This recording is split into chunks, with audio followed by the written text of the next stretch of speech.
Taraba State is located in the northeastern part of Nigeria with a population of about 3.6 million people. Of this population, 75% are farmers, 20% are pastoralists, 2.5% are artisans, and 2.5% do white-collar jobs.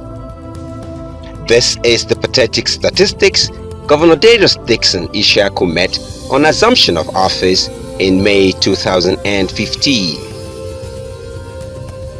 As a proactive leader, he went to work immediately, conceiving a strategy called the Rescue Watch, operated by the rescue team and managed by the 3 tiers of government, engaging 168 local leaders called contact persons, representing the 168 wards of the 18 local areas of Taraba State.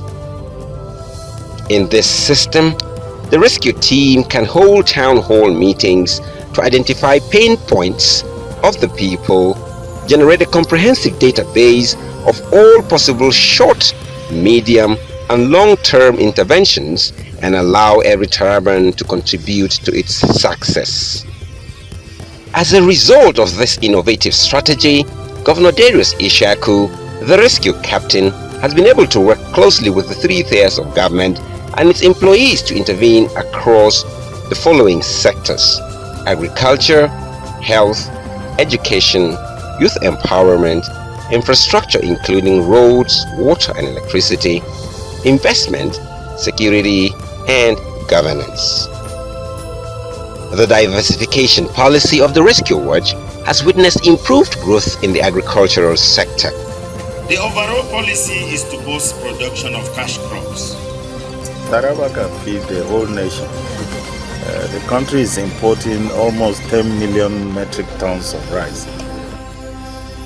It has rejuvenated the partnership park with International Fund for Agricultural Development (IFAD) and Fadama 3, empowering over 15,000 dry season rice farmers within a period of 4 years. Under the Rescue Watch, over 500 irrigation pumps, 1,000 metric tons of improved Faro 44 rice seeds, 20.4 metric tons of foundation sesame seeds, and 7.5 million high-yield stems of cassava has been distributed free to farmers across the state within the period under review. 990 metric tons of assorted fertilizer at subsidized price, 30 75 horsepower Massey Ferguson tractors, 10 power tillers, 50 multipurpose threshers at discounted rates of 40 and 30% respectively were sold to farmers.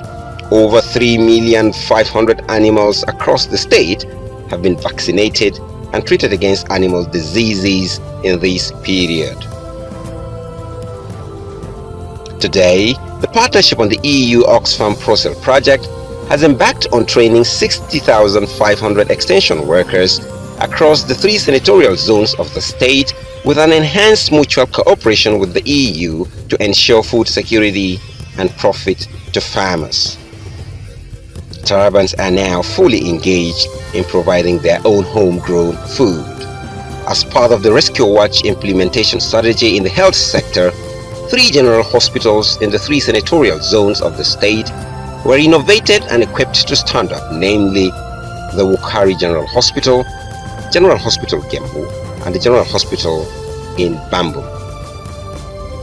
The Rifkatu Anjuma Maternity Hospital, in partnership with the TY Foundation, was built to cater for children and pregnant women to help reduce maternal and child mortality. The School of Nursing and Midwifery also felt the rescue touch as construction of classroom blocks, accreditation of more courses, and training of dedicated nurses was carried out. Over 200 doctors, nurses and consultants were engaged across the state to make up for the manpower shortfall in many health centers. Several immunization programs, such as the Save 1 Million Lives campaign, where 330 health workers received training on vaccination management tools, 75 on prevention of mother-to-child transmission of HIV and AIDS, 459 on life-saving scheme, 368 on the distribution of mosquito nets. Polio outbreak response schemes were carried out across the 18 local government areas of the state, while drugs were procured to treat the outbreak of Lassa fever, measles, and hepatitis. All these interventions led the state to score 98% in the Immunization Compliance Index, ICI. Really, if I were to hear what you have done and what you have achieved. Through the Rescue Watch system, additional 65 government secondary schools were established across the state. For the very first time since the creation of Taraba State, 3,000 rescue teachers were recruited, while training and retraining of teachers is constantly ongoing. As a result, there was African Examination Council WAEC scores in Taraba State jumped from an embarrassing record of less than 20% in 2015 to 67.3% in 2017. In 2018, the score leaped to 75.3%. 114 primary and secondary schools in the state were empowered through the rescue structure with the sum of 57 million naira to enable them carry out minor projects. The Rescue Watch empowered women and youth with various skills such as shoemaking, welding, tailoring, hairdressing, carpentry, wood carving, computer training, soap making, net weaving, and traditional dress weaving of adire and lantang. Today, over 1,400 women and youth have graduated and given their startup parks to start up their own businesses, which has made them self-reliant and employers of labor. As part of the rescue strategy, the power supply to the state was deliberately increased from just about 3 megawatts in 2015 to over 25 megawatts. A total of 63 power transformers were distributed across the state with the construction of a 7.5 MVA injection substation in Takum. The rescue captain's slogan, "Give me peace and I'll give you development," has re-echoed several times in the ears of all Tarabans, and in practice he has reached out to the traditional community and political leaders, visited stakeholders, and has expounded on the benefits that a peaceful society can bring in terms of development. In support of the governor's effort to restore total peace in the state, the Zenith Bank PLC donated 10 Hilux vehicles to the Taraba State government as a mark of appreciation for peace and security. He inaugurated the Shomo Jole Administrative Panel in Lao local government to find lasting peace to the lingering community clashes. The rescue captain also set up a high-powered assessment committee to quantify the damages caused by crisis on the Mambila Plateau and how to rebuild the affected areas. The signing of the Open Grazing Prohibition Bill into law is a step towards curbing the incessant clash between herders and farmers, which has become a laudable effort towards sustaining peace. Quality access roads to most parts of the state was identified by the Rescue Watch team as cardinal to the improvement of the standard of living of Tarabans, which will allow for ease of movement of personnel, transportation of agricultural produce, and ease of governance. 340.65 kilometers of roads at different levels was deliberately constructed, rehabilitated, or upgraded by the governor in 4 years of office. Before assumption of office on the 29th of May 2015, access to potable water was not feasible, as many in the urban and rural areas depended on unhygienic sources of water due to the inability of the state's water agency to provide potable drinking water.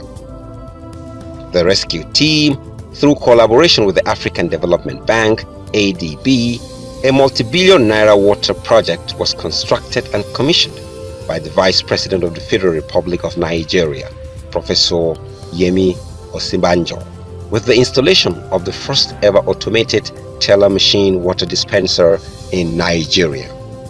Similarly, 60 staff of the Water Supply Agency were sent to Kenya for hands-on training on how to manage the water systems for better delivery. Today, water is dispensed through automated water machines in Jalingo metropolis. The rescue administration inherited 25 moribund companies in 2015. Today, through the Rescue Watch, 8 of them has been revamped.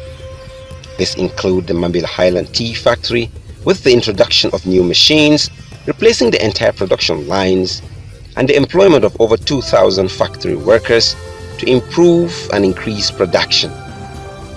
The Taraba oil mills in Baissa was also restored and has since commenced production, creating employment for the community.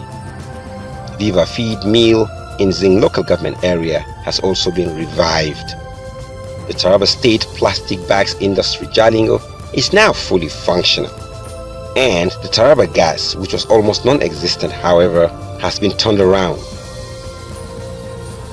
2 billion naira was spent to establish a greenhouse for the production of vegetables in Jalingo. Perhaps the Nganda Special Development Area and its people is one of the biggest beneficiaries of the rescue mission of Governor Darius Ishaku. The establishment of the area was approved by the rescue captain after the wife of the governor, Barrister Darius Ishaku, made an adventurous visit to the place and came back with an astonishing revelation of a neglected hinterland community without basic amenities for living. She gave hope to the people on her visit by donating grinding mills, motorcycles, treated mosquito nets, and medical consumables, among other things. In recognition of the various interventions by the rescue captain, Governor Darius Ishaku, through the Rescue Watch concept, many organizations and institutions of repute across the globe has recognized this great effort by giving him awards in various capacities. A few of such include an award of merit as the best performing health governor in Nigeria by the World Health Organization, an award as the most improved state in social empowerment and poverty alleviation by Business Day Nigeria at the State's Competitiveness and Good Governance Award 2019 was also given to the rescue captain. Waterman of the Year Award 2018 was also given to the rescue captain by the Nigeria Water Supply Association. Electricity Governor of the Year Award 2018 by the Yola Electricity Distribution Company was also awarded to the rescue captain. A distinguished award by the Nigerian Medical Association NMA in recognition of his passionate desire for the improved health of his people and immense investment in healthcare delivery was given to the rescue captain. A prestigious award of Best Governor of the Year by the Vanguard newspapers after a careful scrutiny of his achievements and numerous giant developmental strides in the state was also received. And of course, the list goes on and on. Of a truth, Governor Darius Ishaku, the rescue captain, truly deserves a place in history as one of the brightest minds in this generation, touching lives in diverse ways.